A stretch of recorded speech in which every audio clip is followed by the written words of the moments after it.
Hey guys, welcome back. It's Biggs. Today, I'm under the gun today. I got all sorts of stuff I have to take care of. I've been struggling, honestly, trying to get the content going all the time, keep the stuff up with the room just being an absolute chaos. I have like 20 videos that are started and none of them are finished. But today I'm under the gun not to get video done, but I have to get a bunch of projects done because I got animals coming next week.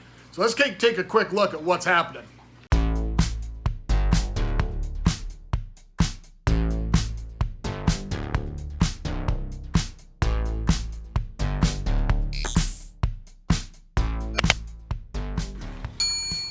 So as I mentioned, I have animals coming next week, and most of them I'm pretty much ready. I generally have most of my enclosures always set up in advance before I ever going to receive some animals. But the tarantula rack that you can see a bit over here, you know, it's missing some tanks and stuff, but it's going to be filled. It's going to have some nice display animals are coming, and the top tanks there, they're going to have something different in it too. So let's take a quick look here, and I'll show you what's going on. All right, so you guys know about that guy. That's the beautiful, female. That's the beautiful Nandu tripepii.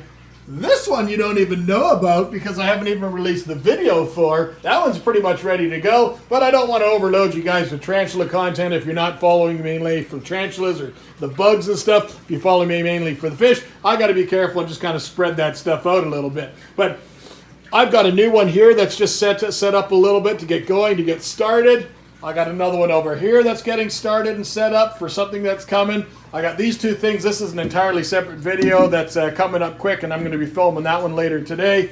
And we actually have a whole bunch of enclosures back here that are all being set up as well. I'm almost out of mud. I got tools everywhere. I got plants everywhere, equipment everywhere. So there's lots of work that's happening. Oh, look at that. The beautiful tripepii came out for a visit just to say hi. She's hungry. She wants some food. So we'll get you some food. Beautiful girl. Look at her. She's just outstanding. So basically, the top tank there, as I've mentioned in one of the videos, that's the big female Brachythera regalis. We got to get her set up and changed because I need that tank. I don't really need that exact tank, honestly, if I have to leave her for a few days, but I want to use that tank specifically because of the background that's in that tank. That's the one that is that natural oak bark background versus the other one that I have down here on the floor. This is the one that was right beside it. This one is set up, started, planted for somewhat bioactive. This one has that styrofoam back wall, and if I am in a pinch, I can easily use this one too for what I want to do. There's just some more things I want to change on it. Now, one of the problems I was faced with, and it actually dawned on me this morning, which is what made me kind of scramble a little bit, is, let's move this out of the way first. I modified a lot of these tarantula enclosures for a very, very specific reason, and the fact that I don't want the tarantulas to ever get their feet caught in the screen lid that often comes with them. Like this is a really old one that's been outside and weathered. I got this one used.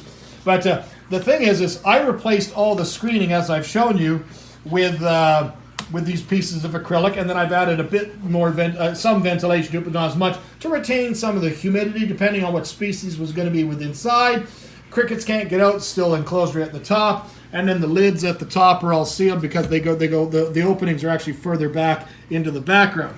So the only problem I was faced with is the animals that I've got coming. The reason I have to move those guys and that one tarantula out of that tank is because I got animals coming that are planned for these. Now, originally, I was planning on importing adults, but I had an opportunity I really couldn't pass up on getting some captive bred babies. Now, I'm getting, I believe, 4, maybe 5 captive bred babies, and I'm going to just grow them up myself. Now, right now, they're all communal. I'm not going to tell you anything more. It is a reptile. It's not a spider. It's an animal that's near and dear to my heart. But because I'm going to be going and putting them in that enclosure, I have to in turn then put some lighting and heating on them. I want to give them some UV bulb, which is that Zoom Ed bulb in the red box. It's just a low amount of wattage because this is primarily a nocturnal species. But even though if it ever came out in the daytime, it would be exposed to sunlight, it would get the D3. So there's no real reason for me not to offer it. If it chooses not to use it, that's fine. But me as the caregiver, I choose to offer it.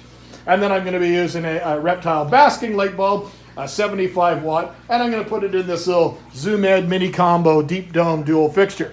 Now I went and bought these instead of ordering them online. I went and bought these locally from one of my customers that I sell. You guys know I sell pet supplies, so I'm supporting one of my local stores.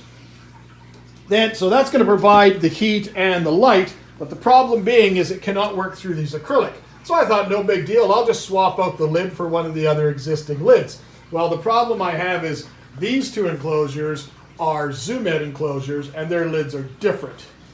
This one is a Exoterra, which is the same as this one. This one just looks really dirty. And then I have another one there. Now, this I just used, this was an example, because this one here, all the screen is all torn up and stuff. But what you notice is the way they connect is different.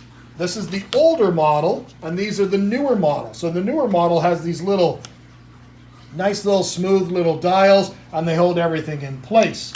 Well, I'm going to have to take these either off or apart.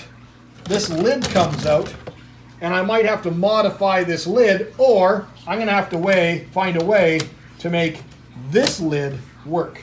And I noticed that this lid, it doesn't click. It actually fits, which is a blessing, and it makes me feel very good that it actually fits in place. But I'm going to have to either silicone it in place or something. But what I want to do is I'm going to take one of those newer ones.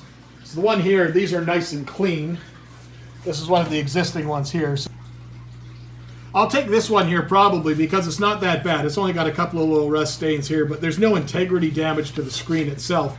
And what I'm going to do is I'm going to leave the back one, and then the front one, I'm going to take out and I'm going to replace it with a piece of acrylic. And that will have the humidity will be contained in that. And then there, I'll be able to install these reptile lights. Will fit right there.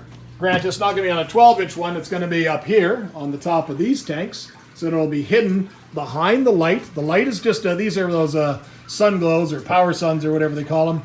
Sun blasters. That's not offering any UVB or anything like that. It's just a beautiful, good plant-growing light bulb, a good quality light bulb. So that's going to be above it, and then the heat lamp and everything will be above it here on the side, and that'll provide heat and ventilation, heat and UVB for the animals that are going to be needing it. So that's going to solve that.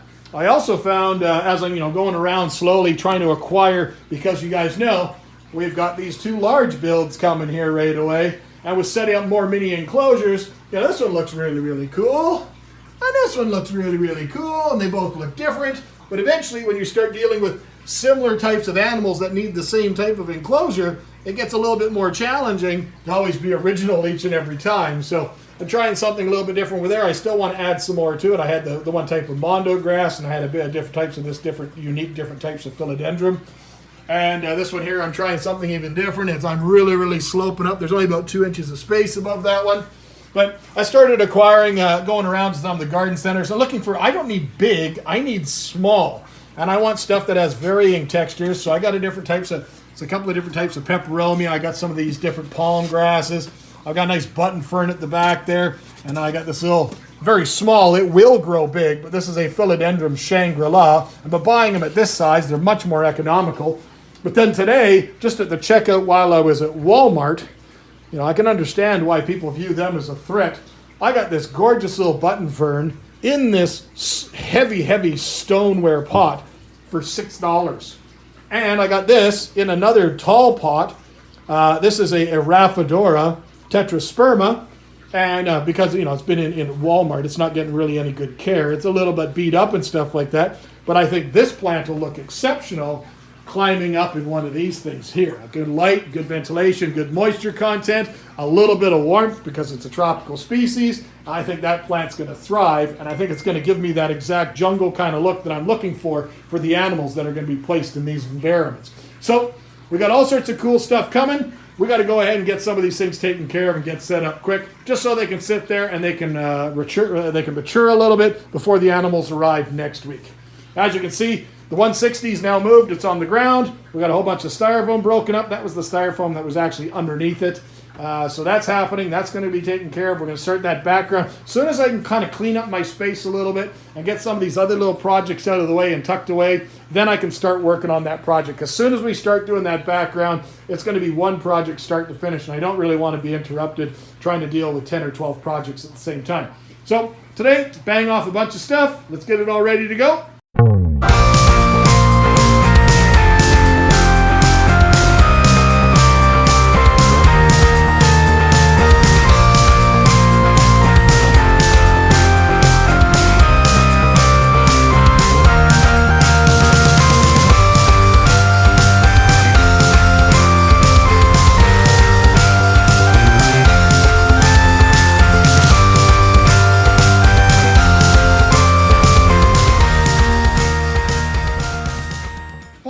off pretty much without a hitch. Pretty easy. I don't know if you guys are able to see any of the footage and stuff, but she's in here. It's wet just because we just washed it and then we watered this new plant. We just set it all up. But I've kind of set it up in a way that she can access this section here, go over that bark, and then she has a nice open area here, about the size of my hand. That's about 2 inches away, and she's got it completely concealed. So when we do eventually get her into a rack, we're going to kind of keep her up top here on top of this tank, right at the back here where it's generally a little bit darker, let her kind of settle in a little bit. But otherwise, this beautiful girl is healthy and happy. Hopefully she'll adjust smoothly to her new environment. We're just going to pretty much leave her alone. All right, well, she's fully adapted. She's fully settled in, you know. Beautiful big girl. I think we're going to end it there for today. I got tons and tons of more footage. We still have a bunch more cages that we're going to be working. But we'll call it, this is part 1. Let's move on to part 2. So as always, my friends, thank you for watching. Stay safe. Until next time, take care.